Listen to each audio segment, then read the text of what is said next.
Thanks everyone for joining us. We'll get started now.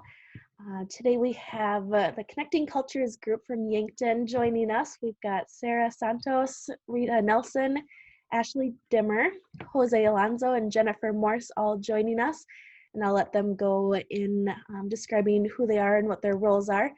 And we will also have Bethany Quinn from Golden Shovel moderating and asking them our questions. Sarah, if you want to go ahead first. Absolutely. Hi, I am Sarah. It is Sarah Santos. That is my maiden name, but I'm Sarah Brandt. I am president of Connecting Cultures. I work in education, but I also have a lot of connections within the immigrant community and in the English learner community. So. And Rita, go ahead.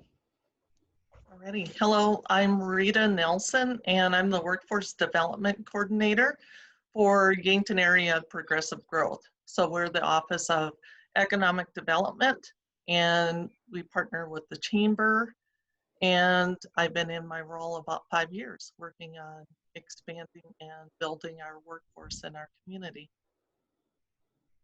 Awesome. Ashley? Thank you. My name is Ashley Dimmer, and I work for Mount Marty University. I am soon to be their career advisor and international support services coordinator. I got connected with Connecting Cultures. I serve a couple different hats. I serve as their strategic coordinator right now and also lead the advocacy committee portion of the group.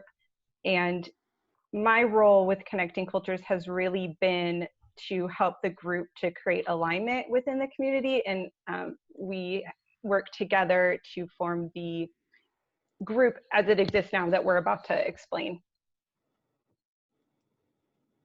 Awesome. And then Jose? Hello, I'm Jose Alonso. I work at Simples LLC from American Foods Group, and I'm a member of Chamber, or Connecting Cultures, sorry, because we're a Chamber member, and I help with the events coordinating there. And then we'll pass it on to Jennifer.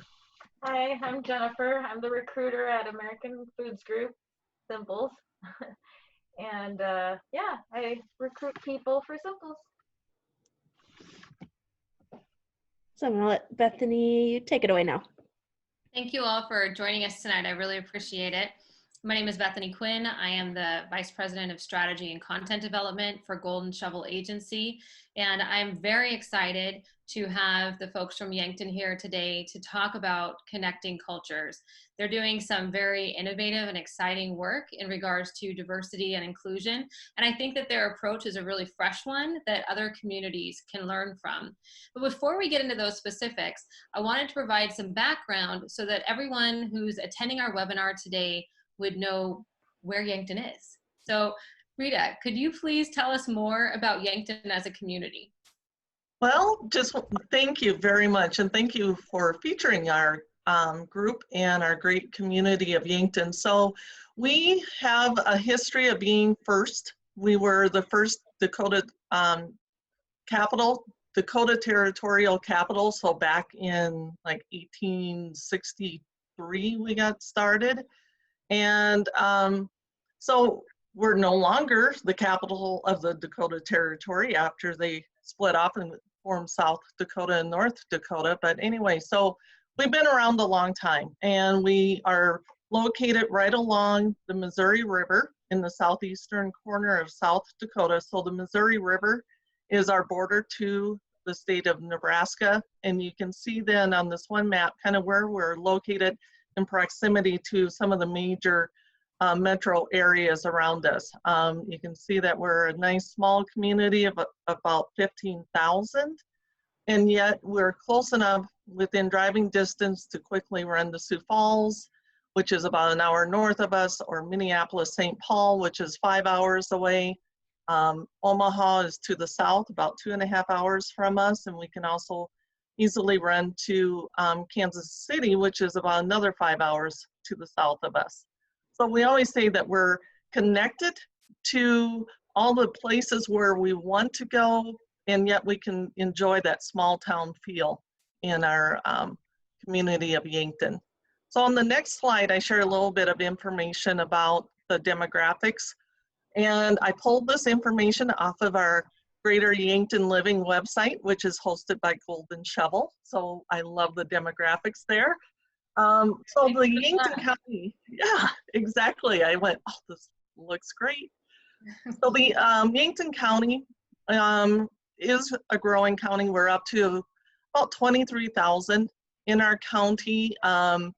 Shows a little bit of the growth that we have, and also with the growth, we're experiencing a growing diversity. And so, for example, back in the census of 2010, our Yankton County was 93% white, and now per our demographics, we're 83% white. And the growth, there's about 4.5% change there. And where that is primarily coming from is we're seeing a growth in our Hispanic and Latino communities, and we're also seeing growth in Black and Asian communities. So we're very thankful to have the growth in our community and when we're blessed with the diversity that we're seeing. So on the next slide, we have information about why that's important to us. And some of this is a little bit focused on immigration because we had some great statistics on that. When we're growing and recruiting immigrants to our community, it's also good for our community because we as a community are growing our tax base. Mm-hmm. So immigrants, and this is per the New American Economy statistics. And so in 2017, South Dakota as a whole had about 29,000 immigrants. And of the 29,000, they paid approximately $4,400 in taxes to actually pay in $128 million. And with that, in the state of South Dakota, we do not have an income tax, state income tax. They have the federal income tax, of course, but not the state.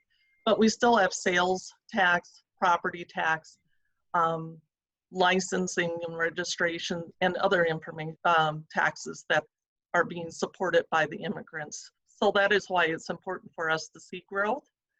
Well, I think that's a really important point that I'll have you expand upon as an economic developer is growth is important for a community, right? Because it pays for important things like infrastructure and schools and roads. And so for you, when you're seeing this growth, I guess maybe tell us a little bit more about how that impacts your plans and economic development. Well, it's important as well as we need the workers to fill the positions that we have open. We have a lot of assembly, we have a lot of production, we have a lot of engineering. Yankton's 4 leading industries are agriculture, manufacturing, healthcare, and tourism. And right now, we're very fortunate to have more jobs than people right now. So we need to continue to attract and grow our workforce in order to fill those positions so our current employers can continue to build and expand. And that's important for our community as well. They need the workforce in order to continue growing their businesses. Yeah, absolutely. And I think that it's fantastic that we have obviously the data talking about the taxes that they bring into the community. I wasn't sure if there were more demographic data that you wanted to share, or if we should say maybe on the next one. I found this information to be also very interesting in regards to economic development. Is a lot of the newcomers to our community and immigrants tend to be entrepreneurs. So they come with an entrepreneurial spirit. They're 28% more likely to start their own business. And that's really important to small towns because it's important for us to have that growth in our downtown and across our community where individuals are willing to start their own businesses. And a couple of the interesting facts that I found, 51% of America's startup companies valued at over $1 billion were founded by immigrants. So when I heard this, I was surprised to also learn that some of our major Fortune 500 companies, for instance, you can go back as far as Alexander Graham Bell, starting the phone, telephone, and AT&T is now, he was from Scotland, so he was a Scottish immigrant, but also some of the current ones that we're fortunate to have in the United States. You could take that to Apple, or Steve Jobs. His dad, his biological father was an immigrant from Syria. And we also have Amazon's founder. His stepfather was an immigrant from Cuba. So we are so fortunate in the United States to have individuals that migrate into our country and start new businesses. And we're thankful that they're located here and providing all the jobs and economic development. Sure, and you touched on something that was interesting with those downtown businesses too, right? Because a lot of communities all over the country are struggling to make sure that their downtowns stay full. And downtowns are such an important part of our communities and our quality of life. You know, there are gathering places where we see our friends and they make our communities unique. So I'm sure what you were mentioning has been very powerful in Yankton. I did hear that there were some newer businesses that opened up in your downtown, right? That were started by immigrants? Yes, and we're very fortunate on that. And the other thing that I find interesting in regards to workforce development, communities that are diverse have an easier time as well recruiting and attracting millennials, because it's important for diversity is important to millennials. Mm-hmm. And they like to have that ethnic opportunities and to be able to go to the different restaurants that are become available when you are more diverse. And so it's important for all of us to focus on attracting a diverse and a thriving community. So this is a little bit, just kind of goes back to, we're always trying to develop and train and offer opportunities. So the more that we can, for example, of the 2 million underemployed newcomers in the US, if they could be fully employed, if we could find the right fit for them, that would add 39 billion more in earnings, which in turn comes out to 10 billion more in taxes. So again, focusing on the economic impact that we can make by growing the diversity in our community. And that's one thing that's, and this is looking at it nationally. However, it's important when we're offering new opportunities, whether it's English language classes, GED education, helping with transferring of professional accreditations. Those are all important, so that way we can find the right fit for the individual so they can reach their earning potential, and that we can offer training to more individuals in our community. So everyone has the opportunities to learn a trade. For instance, we have a regional technical education center in our community that teaches welding. So that is something we've been really hoping to expand, is offering up Spanish welding classes. Okay. So it's something that we're always looking to find a way to meet the needs of our community, and which in turn meets the needs of our employers. Yeah, and breaking down those barriers is what it sounds like, right? But making sure the classes are offered in someone's native language. Exactly. Right. No, that makes a lot of sense. And you provided some really great data for everyone to consider on why it's important to be able to have recruiting a diverse population and to make sure that you really have a welcoming environment for them. We know that that's very important for our business and the economy, but I was hoping to have Jose speak more to why diversity matters for the community as a whole, for the businesses in the community, and just the ordinary citizen. Well, there are many factors as to which a community can benefit from the diversity. I mean, it helps the community grow in strength and members, which in turn helps the community's longevity. With more numbers and more opportunity for employers to create a diverse workforce. With a diverse workforce, we get new ideas, different resources we can gain from them. It can open up endless possibilities in how to complete tasks. So resources maybe can be more efficient and new in development to do certain processes or procedures. And then we can tie all these examples together with money. I mean, like I said, a new idea could mean more efficiency in production, which then saves money for employers, and that money can be used for either rewarding employees with raises or some sort of like a care package or gift cards or something, or we can use it on the community by sponsoring or donating the revenue. Uh, all citizens get rewarded by sponsorships from big companies because they can uh, enjoy whatever they're sponsoring or whatever they help develop as in the community. For example, like us here in Yankton, we have this new water park coming up, and in order for us to have a new water park, we need the money, we need the funds to have this happen for the community and people to be attracted to Yankton and have a reason to come here. Oh, absolutely. And that sounds like a lot of fun. Is that opening next summer? That's the plan. I hope so. Awesome. Well, everybody on the webinar is going to have to come visit Yankton to check it out. Yes, everybody come. Yeah, Jennifer, you said that you are a recruiter, right? Correct. So I would love to hear also, any additions that you have for why it's important to have an inclusive environment for you when you're recruiting a diverse workforce. Well, we need a diverse workforce so that obviously, like Jose said, create new ideas and develop strength within the community as well. Mm-hmm. Yeah, excellent. Thank you. I would just like to add, even, with diversity and inclusion, it makes the community a place where people want to stay. People feel like I'm a part of this community too. And if it's a community that's really, open arms and welcoming and helpful, anybody wants to stay here and be a part of it. Right. Yeah, and that definitely is important because when you're moving from somewhere and you don't really have a lot of exposure to a community, that impression kind of determines whether you want to stay. And Sarah, I'm really glad that you spoke up because you were the next person on my list to ask a question to. So I wanted to know, I know that this is something that you've been working on for a while, and how do you go from knowing that diversity matters, knowing that you need to recruit a more diverse workforce in order to support your business community, knowing that you need to have a comfortable environment for them to come to? How do you go from that knowledge to developing connecting cultures and actually having an action plan in place?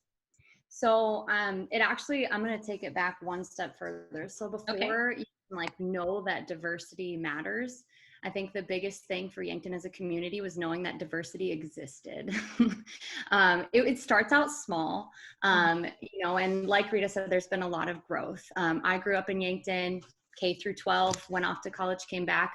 In my experience in my younger days, there was a lot less diversity than there is now. And it's just incredible to see how much Yankton has grown and changed. But a big part of it is realizing that the diversity is here.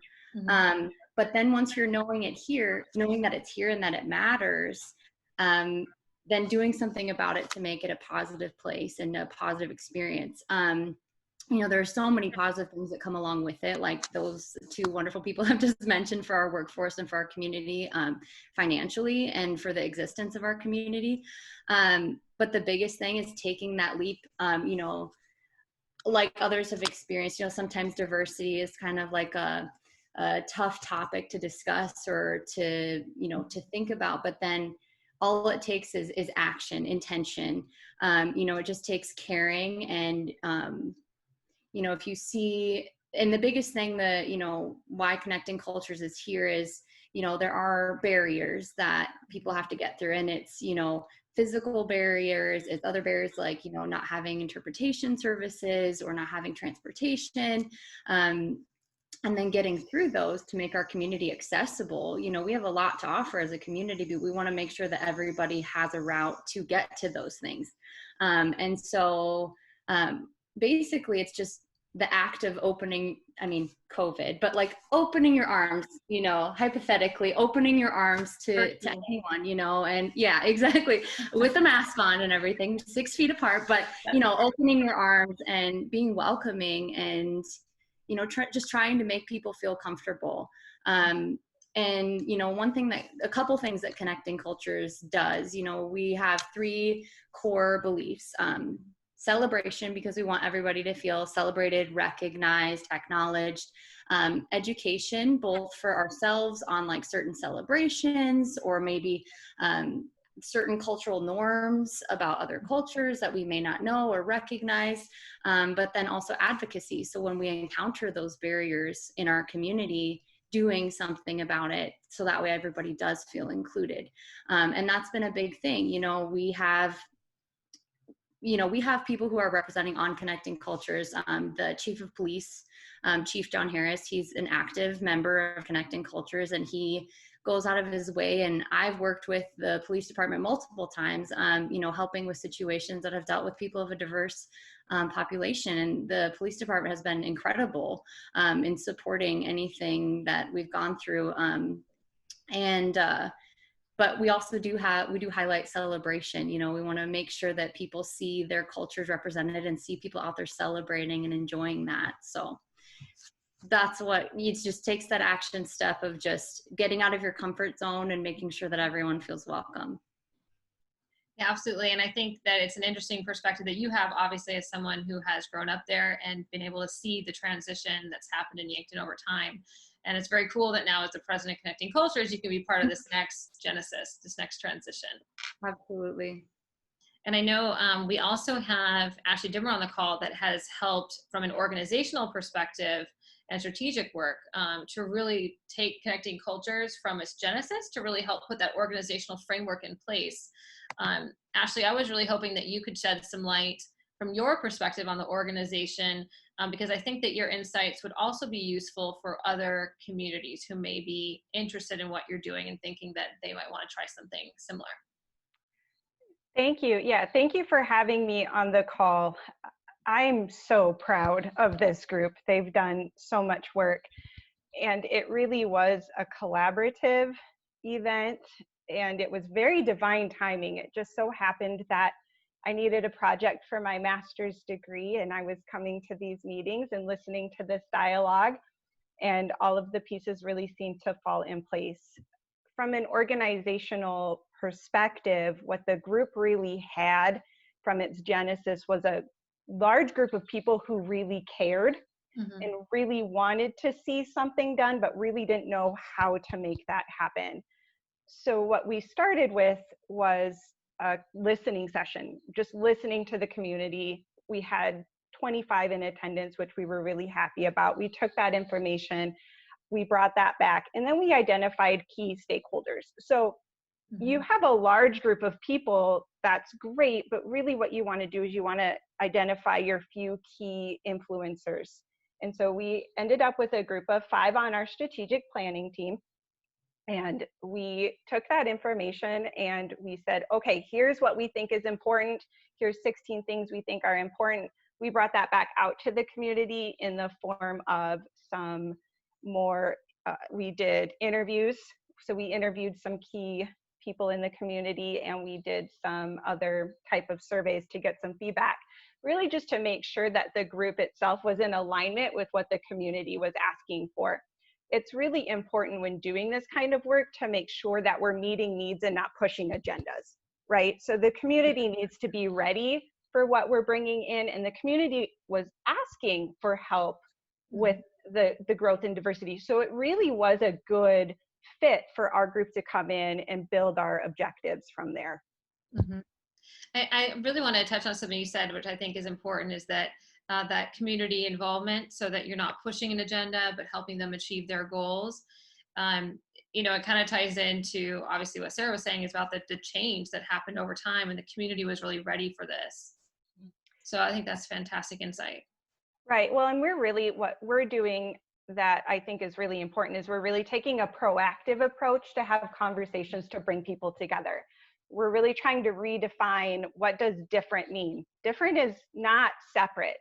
Where can we find ways to connect with each other in ways that we're different?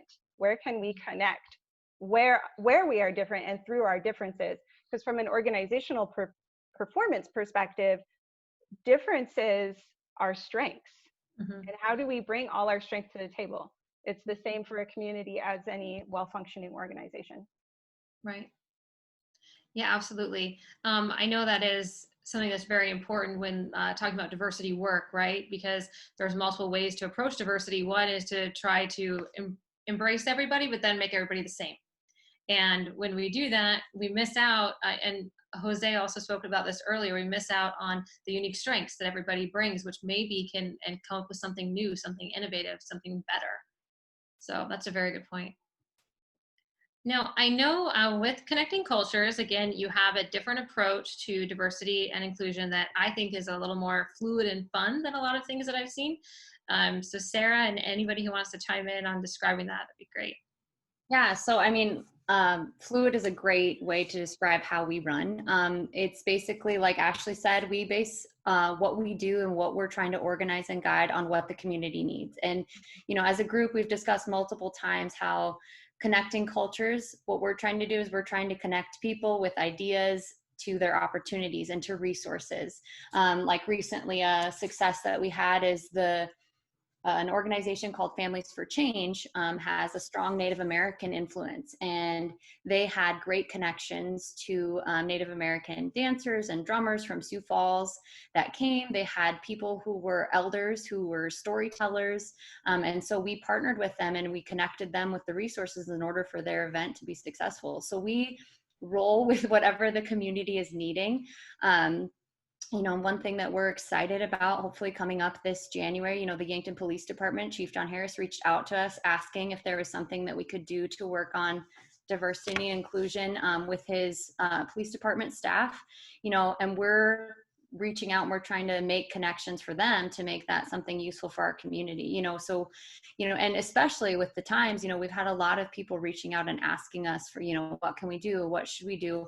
And, you know, the community is ready for us because they weren't ready for the diversity change. It was a pretty drastic shift. And there's things that our community just wasn't ready for, you know, like the interpreting and the translating and some of the services. People still do travel, you know, like to Sioux City, which has a lot more Hispanics, or to Sioux Falls. You know, we have some people who are refugees from Sudan. They're African Americans, and there's not very many African hairstylists around here that know how to work with African American hair. And so they still go to Sioux City and stuff like that. But, you know, we're working with whatever comes up, whatever thing that we think we should be celebrating, or if somebody brings up something that they want to see come to fruition, then we'll support them. You know, like another thing that, you know, keeps popping up are new businesses and events. Like Rita was saying, there's entrepreneurs. So recently in the last year, 2 years, we've had Angela's Mexican store open up here, and she doesn't only serve Mexican stuff. She has a bunch of different food and products that you wouldn't find that a lot of Central American people who are coming to Yankton, like Guatemalans, people from Ecuador, people from El Salvador, she has products that they wouldn't find in Walmart. And so, you know, trying to support her, encouraging her to come and be a part of any of our activities and promote her whenever we can. We had a new dance/restaurant open up called Caribe Fusion. It was two Cuban ladies who wanted to see, you know, a Cuban dance club, which is not a thing that happens in the United States very much. And they did say they do have instructors to help people dance, so it doesn't have to be a scary thing. You know, and they do have like Zumba classes, you know, a more fun, welcoming thing. So, you know, we just want to support good things that are happening and help in any time that, you know, people are feeling like they need assistance in anything. And so, yeah, we are fluid and we just, you know, roll with what the community needs. So it's interesting because it sounds to me like you guys are obviously outbound as far as doing the outreach and coordinating events. I know I've heard about fun events with music and food, but now it also sounds like you're really being elevated as a community resource for anybody in the org, anyone in Yankton who wants help with diversity. To speak to that, we are the roadmap. We're the roadmap to facilitate those connections in Yankton. How do you facilitate those connections? You can facilitate that through us. We're here to help with that. So individuals, the police force, pretty much at any level, it sounds like. Yep. I got a phone call from a supervisor. We're a big manufacturing community, and something had happened with someone that she works with who is Hispanic, and she wasn't sure what to do with it, how to handle it. And she called us. Mm-hmm. Hey, I have this situation, this, you know, mother is asking me questions. I didn't know who else to turn to. I'm turning to you guys to help me facilitate these connections. Well, that's great. And I would like to add too, and give a shout out to American Foods and Simples for helping us during the COVID situation, when that started in March, helping us share the messages in Spanish and getting that out to everyone in the community. And what I really appreciated, and I wanted to share a little story, was an individual too in our community who owns some of the billboards, said, why are we only hearing the messages on public safety in English? Mm-hmm. And I said, hey, do you know anybody who owns some billboards? If we can get some Spanish ads. And he was very, very good about helping us get some ads up about public safety also in Spanish, and Jose and Jennifer have been great. Another thing I'd like to give Jose a shout out to, when you mentioned music, Jose was one of our musicians at one of our events, and the community they're ready for that. They supported it, attended our events, and they were really enjoying the opportunity to get to know individuals throughout our community at these events, mm-hmm. to hear the music and enjoy the amazing food. And it was nice to see that in our community, and Jose does a great job if anyone needs a musician, right? He's blushing. You can't see it below the mask. Jose, what do you play? I play the guitar and I sing as well. Well, we should have had you bring your guitar. It would have been a better webinar. We didn't plan it though. It's all right. Maybe I saved you guys. No. But Jose and Jennifer, I'm actually glad you're on the screen, because I think we need to hear more from you. You're obviously working in a corporate environment, right? Where many of us on this call are looking at things more from the community perspective. So I'd really love just more of your insights or any success stories that you can share about the benefits that you've experienced from your own diverse workforce at your company. Yeah, of course. I think somebody mentioned it before that we have a growing Hispanic population, and actually in Yankton, our Cuban population is the one that's growing the fastest. So just by word of the mouth from employees, they are able to tell them about Yankton and what we have to offer and everything. You know, it's not just the work that draws them in, it's everything combined, you know, the recreation, the schools, the help that we can give them to facilitate anything that they need. Other things that we can do, I mean, like COVID happened. So everybody loves COVID, right? Right. So during the COVID season, you know, as a company, our vice president decided to, you know, give back to the community. Instead of buying outward, you know, we bought all locally to support all the communities as possible. Same with Connecting Cultures. We did as much as we could to help them and support them to get them going or get us going, because we're also part of the group. But, you know, we did as much as we could to help the community, food drives, give out little gifts that we could purchase. Lots of little things like that. I mean, it meant a lot to the community, and going back to diversity, it just helps out everybody, giving back and supporting them, and they just see that Yankton cares. You know, we care for our people, and we want to make things better and facilitate as much as possible. Sure. No, that's great. And I think it's important to, as you pointed out, is that a lot of people look at companies at large corporations strictly from the job creation aspect. But as you mentioned, you know, you guys do so much more in the community. You know, it really is that true partnership. And clearly, like you mentioned with COVID, it was a bad situation, but your company stepped up to really help contribute in a positive way. So thank you for sharing that. Now, Jennifer, I have a question for you as a recruiter. So obviously, Jose mentioned you're getting a lot more Cuban applicants, for example. So how do you prepare for actually communicating and onboarding a diverse workforce? Have you been working with Connecting Cultures, or do you already have that in place? Well, I'm lucky enough to be bilingual, so I can speak both languages as easily as writing them both as well. But what's really nice is that our current employees, you know, they end up talking about our town and our work as well, and then they just refer people over, and you know, we go through the recruiting process, and then they stay a while. They stay for a while. Yep. They decide to just move here, settle down. They like the small town living with cities nearby, like Rita was saying earlier. Sure. So that's great because obviously the referrals are so important. And then again, with the Connecting Cultures work, it's making sure that the environment is very positive and very welcoming. Mm-hmm. And we I was reach out. wondering, Sorry. oh, go. Well, we're starting to reach out more towards the bigger cities near us as well, and try to attract even more diversity as That's well. great.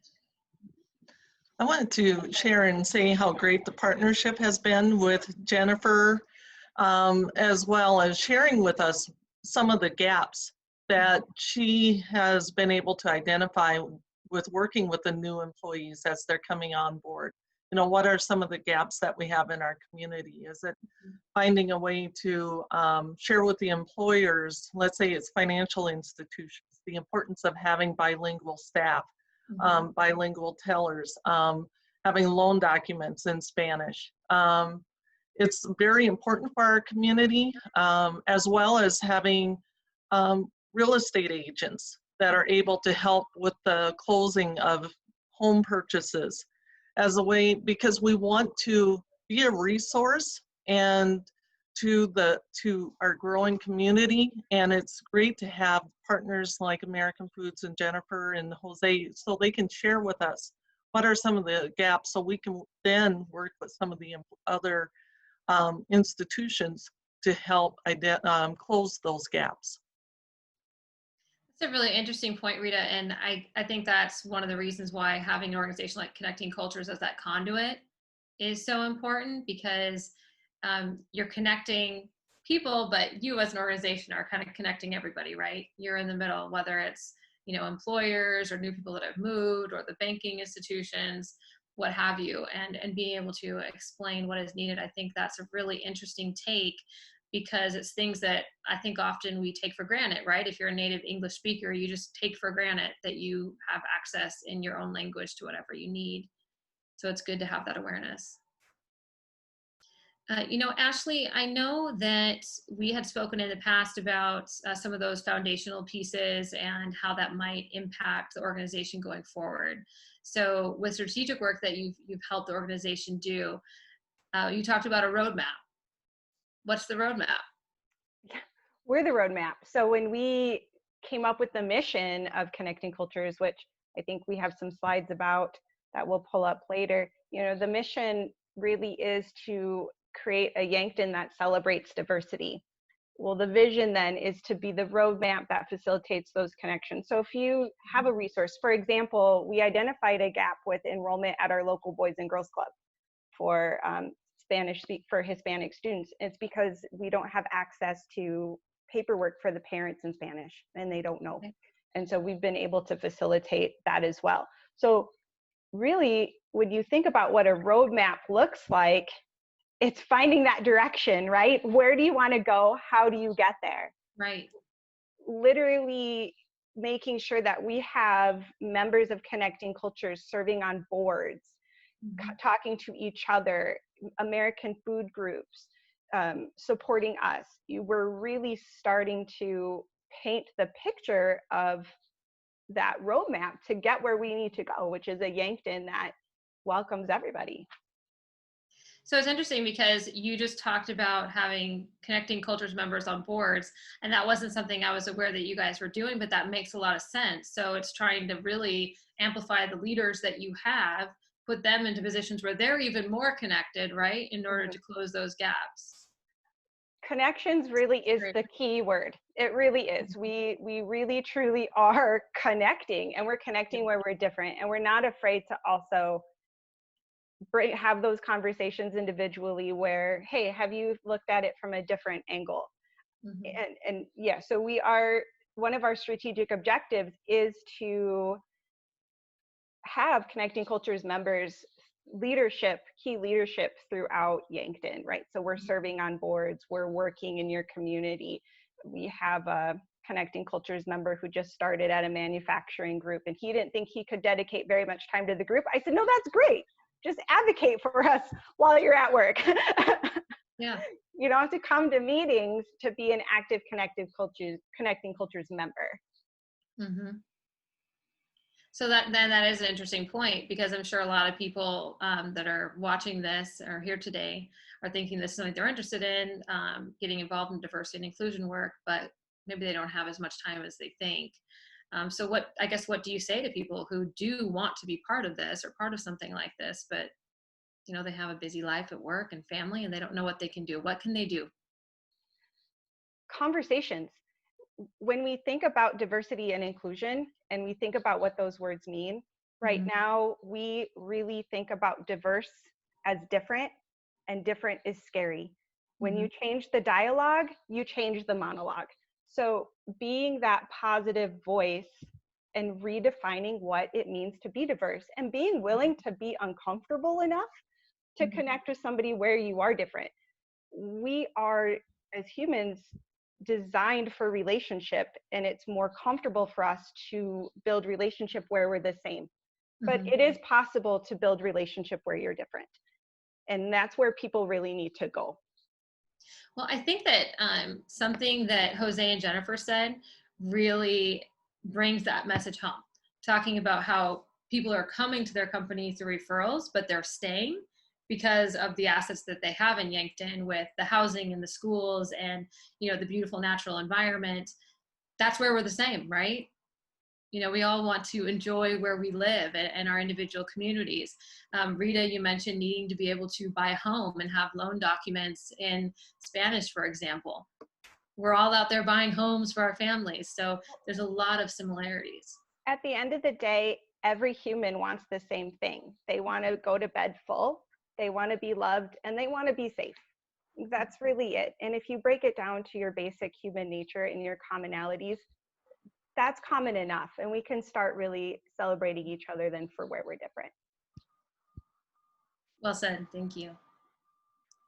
We have covered so much fantastic ground tonight, but I know there's more to your story and there's a lot more that you all have going on. So what have we not covered that you want to share?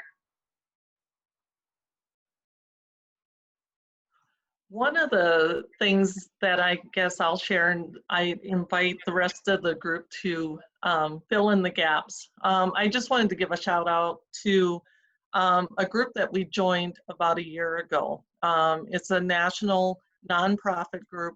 It's nonpartisan. They don't come forward. They didn't come to us with an agenda. And it's called Welcoming America. And they reached out, well, I reached out to them when I first started here to learn a little bit more about how to create a thriving, welcoming community. And that's one of the things that they really promote, is that welcoming leads to prosperity. And they work with a lot of chambers and economic development corporations, because they look at it as when we want to have a community where everyone can thrive. And everyone can feel connected, and with the newcomers can connect with the existing community members. And by working together, we're stronger together. So you feel like that's an organization that any community could maybe use as a resource? Exactly. They offered us a free membership, and I don't view it as being very expensive anyway. But the resources that they have a number of toolkits and coaching, our staff available for coaching. Maybe if someone else would like to add how they may have used the resources that over the last year. I can speak to that. Welcoming America has a tremendous resource library. So we were able to pull quite a bit of research and information that helped to drive our initial research with the creation of the group. And my case study was the group. And so we were able to access quite a bit of information. And we are working with the city right now. The city is actually helping us to formulate more formalized nonprofit, a 501c3, because through Welcoming America and their information, it gave us the idea to approach the city to be more of a diversity and inclusion commission. and to really build that relationship with the city. So they've got great listservs, they've got great resources. It's nice to hear from the other communities. We get to connect with other communities and see what they're doing and see how we can tailor that to our community. Oh, that's great. It's always good to hear from more. What was that, Sarah? It's encouraging to talk to other communities and other people who are also seeing a need or seeing something that they need to celebrate, and then going out and doing it. And there's other people, with that same fire and passion, and then also more resources, and especially very timely ones. With COVID happening, they were like, here's a full thing of COVID information in like 10 different languages, Right. And we don't have to go anywhere. We know that it's translated accurately and not like something in Google Translate that doesn't say anything of what it's supposed to say. So it's just very resourceful and, timely to things that are happening in our country in general, and it just wants to support all aspects. And, we don't necessarily have interpreters in Yankton, South Dakota that can write in Arabic or Chinese, and so there are some, but there are ones that are full out and already done. And it kind of saves us that work, but still working towards that same goal of inclusion and diversity. So sure, it's been very helpful. So I guess for anybody who's joining us today on the webinar, if you're looking for a place to start, maybe visit Welcoming America just to see what tools they have to offer. That's what it sounds like. Do all of you have any other advice for communities who really want to be more embracing of diversity and inclusion?